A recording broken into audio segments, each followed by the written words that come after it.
Mesdames et Messieurs, l'honneur m'échoit aujourd'hui de présenter devant vous cette conférence d'ouverture qui porte sur le thème « La lutte contre le terrorisme en Mauritanie ». Vous savez mieux que moi que la fin du XXe siècle a été marquée sur la scène internationale par l'avènement du phénomène du terrorisme. Et la Mauritanie, à l'instar de nombreux autres pays, a été victime de ce fléau dévastateur depuis pratiquement la moitié de la dernière décennie du siècle révolu. Je vous épargnerai de revenir sur les causes ou les origines de ce phénomène qui font l'objet de beaucoup de controverses. S'il vous plaît, un peu de lumière. Je dirais que face à ce fléau, la Mauritanie, qui présente déjà des vulnérabilités inévitables consécutives à sa propre géographie, était particulièrement mal préparée au moment de l'avènement du terrorisme, aussi bien sur les plans politiques, économiques, social, sécuritaire, pour faire face efficacement à cette menace. D'où la nécessité pour elle de mettre en place une stratégie globale qui prend en compte toutes les insuffisances qui seront développées plus tard et qui apporte les remèdes appropriés tenant compte naturellement de ses propres spécificités culturelles, idéologiques, etc.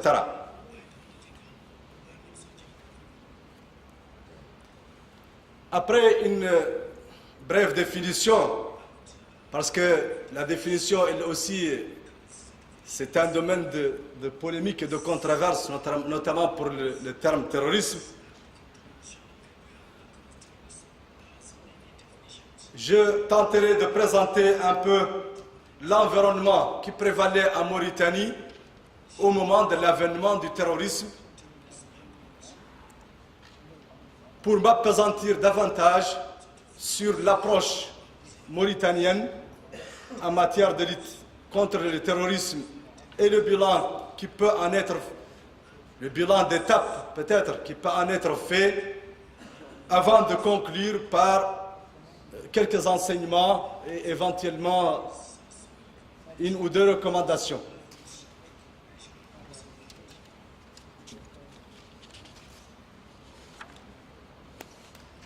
Donc, concernant la définition du terme terrorisme, je me limiterai très rapidement à vous présenter deux définitions qui me semblent peut-être présenter un peu l'essentiel, qui me semble la plus globale, c'est un peu celle qui est proposée au niveau des Nations Unies et la définition telle qu'elle figure dans la loi mauritanienne. Donc, vous avez la première définition.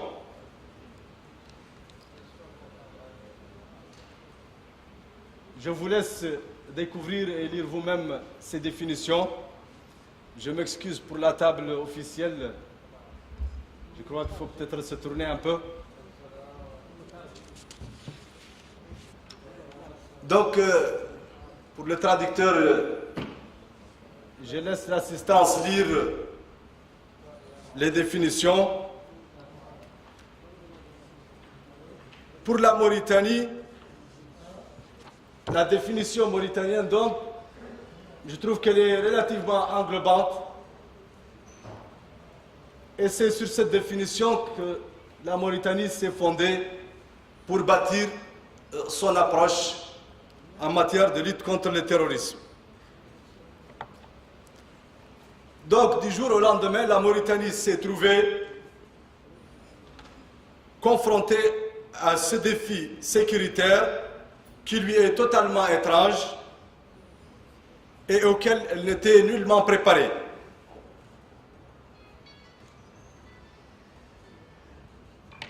Elle n'était pas préparée sur le plan de sa propre géographie,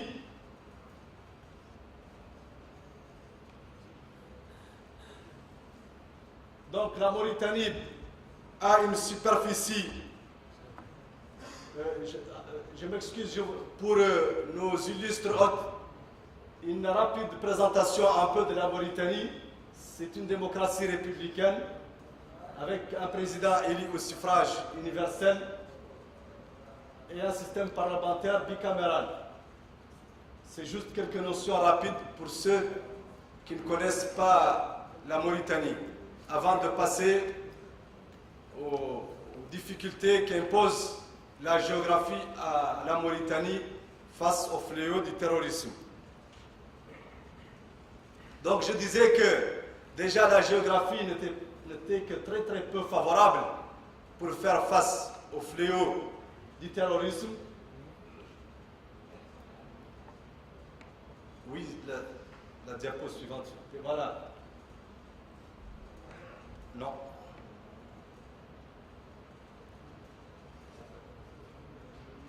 S'il vous plaît, vous revenez à la diapo avant. Donc vous avez la superficie à 1 81 000 km avec une population de 3,36 millions d'habitants. Donc vous voyez bien la faible densité, ce qui fait que l'essentiel du territoire est désertique, peu habité, et donc une zone de prédilection très favorable au déplacement et au mouvement des terroristes. C'est un peu toute la partie nord du territoire mauritanien par lesquels ont commencé ces opérations terroristes. Les opérations terroristes ont commencé en Mauritanie depuis le mois de juin 2005. Et depuis lors, la Mauritanie a été l'objet d'une série d'attaques, parfois très meurtrières, contre les unités militaires, contre des postes isolés, contre des hôtes étrangers résidant en Mauritanie. Plusieurs tentatives d'opération ont été déjouées. Donc je vous laisse découvrir pratiquement l'essentiel des opérations, en tout cas les opérations principales qui ont eu lieu en Mauritanie.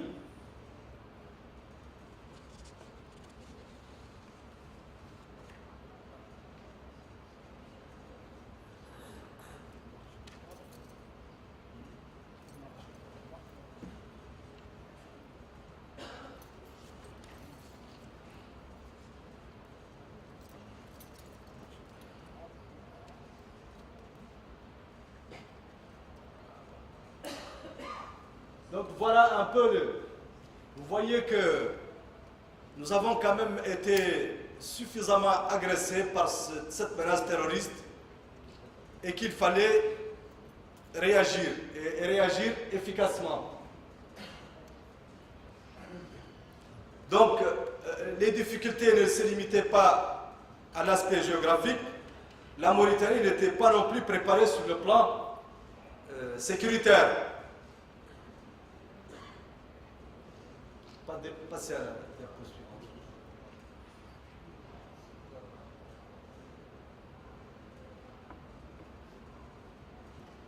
Dépasser cette diapo. Bon. C'est vraiment... Bon, ici, c'est un peu les conséquences, en plus des attaques. Le phénomène du terrorisme a entraîné d'autres conséquences qui sont, entre autres, l'afflux de vagues de réfugiés venant de pays voisins qui eux aussi sont un peu victimes de ce fléau. Et ces réfugiés continuent jusqu'à présent à être abrités par la Mauritanie qui les prend en charge naturellement avec l'aide de certaines organisations internationales, mais qui impactent lourdement la situation économique et culturelle, économique et sécuritaire au niveau du pays. Continue. Donc toujours au niveau des contraintes géographiques, vous allez voir un peu l'étendue du territoire et surtout les frontières de la Mauritanie. Donc elles sont particulièrement difficiles à surveiller. On ne peut pas mettre des unités ni des soldats un peu partout. Et le potentiel militaire et au niveau des forces de sécurité qui existaient à l'époque, au moment de l'avènement du terrorisme, était dans une situation particulièrement difficile sur le plan technique, sur le plan équipement, sur le plan entraînement, etc. Donc, les forces armées et de sécurité n'étaient pas du tout préparées à faire face à cette menace.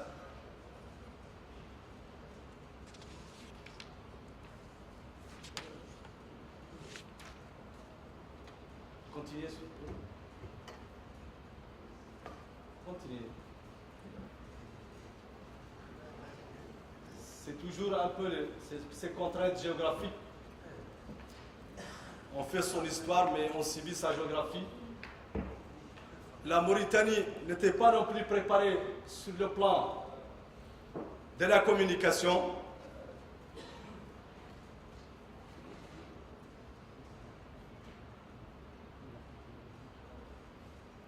Tout doucement, allez tout doucement. Revenez au niveau de la communication. Voilà.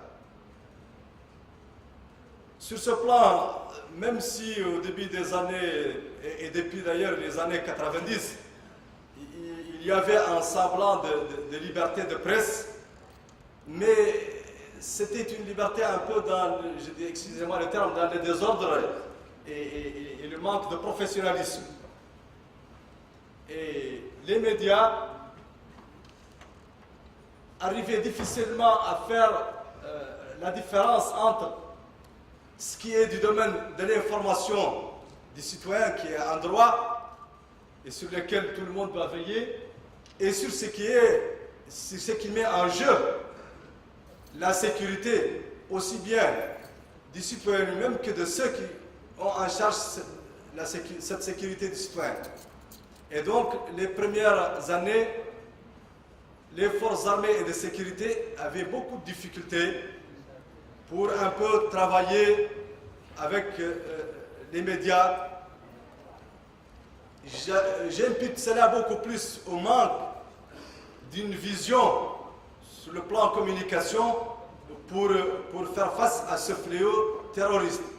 Manque de la vision qui se répercute sur les médias eux-mêmes, qui se répercute sur les organes officiels qui doivent aussi savoir communiquer et informer les citoyens sur ce fléau. Donc, jusqu'aux années 20, aux années 2000, on était victime de cette insuffisance en matière de communication.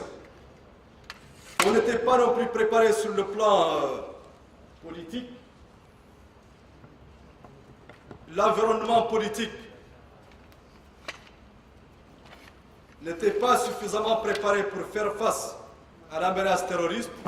Le pouvoir présentait plusieurs signes d'essoufflement. Il y avait souvent des tentatives de changement de régime par la force qui débouchaient sur des arrestations, etc.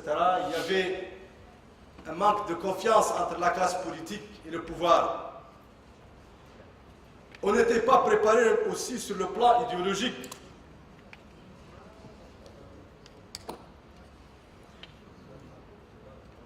Le discours des terroristes, un discours soi-disant islamiste, était particulièrement sensible pour une population mauritanienne où l'islam constitue le ciment, pour cette population à 100% musulmane.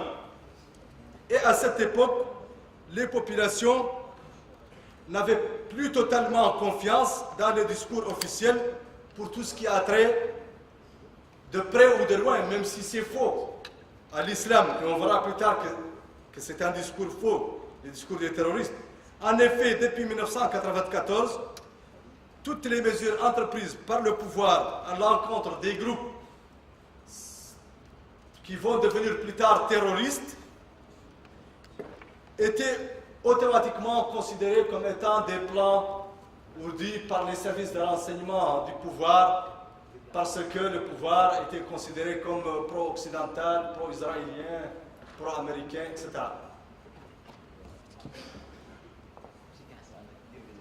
La Mauritanie n'était pas non plus préparée sur le plan social. La jeunesse, qui représente pratiquement les 2/3 de la population, était en détresse à cause d'un système éducatif qui a montré ses limites. Le chômage se répandait, il n'existait pratiquement pas de cadre ni de structure pour l'épanouissement de cette jeunesse. Donc cette jeunesse, la plus nombreuse de la population et souvent la moins avertie, était une cible et une proie facile pour la propagande et l'endoctrinement des terroristes. On n'était pas non plus préparé sur le plan extérieur. Bien que le terrorisme soit une menace transnationale, il n'existait pratiquement pas de coopération ni de coordination entre les États concernés dans la sous-région. Alors que les liens entre les terroristes et les criminels dans la sous-région étaient très solides. Ces liens concernaient l'échange d'informations, la protection, puis le financement, et même les criminels opéraient certaines opérations parfois par procuration et dont le fruit médiatique et politique revenait aux terroristes. Voilà, brossé très sommairement, l'environnement qui prévalait en Mauritanie au moment où surgissait la menace terroriste. Et face à cela, il fallait donc pour la Mauritanie agir très vite, parce que les terroristes ne s'arrêteront pas, ils n'attendront pas, agir sur tous ces plans et même d'autres en même temps et avec des moyens très limités. D'où donc la nécessité de concevoir une approche globale, propre, qui intègre toutes ces contraintes et surtout qui apporte des solutions appropriées pour contenir cette menace terroriste. D'où la naissance de cette approche de lutte contre le terrorisme qui a été mise en œuvre en Mauritanie depuis vers les années 2008-2009. Même si les manifestations de ce phénomène à travers le monde présentaient beaucoup de similitudes, il n'en demeure pas moins que la géographie physique que j'ai développée plus tôt, tantôt, et surtout la géographie humaine du milieu dans lequel s'activent les terroristes, constituent et constitueront toujours un facteur déterminant dans l'élaboration et surtout la mise en œuvre efficace de toute stratégie dans ce domaine. Et c'est partant de ce constat que la Mauritanie a tenté de se frayer un chemin propre qui certes emprunte à de nombreuses approches de solutions déjà adoptées à travers le monde, mais qui se fonde surtout sur une vision fondamentalement basée sur la spécificité de notre milieu physique et humain. Donc, loin de se limiter à l'aspect purement coercitif de la lutte contre le terrorisme, l'approche mauritanienne est multidirectionnelle. Elle tente, donc elle tente d'embrasser un peu les domaines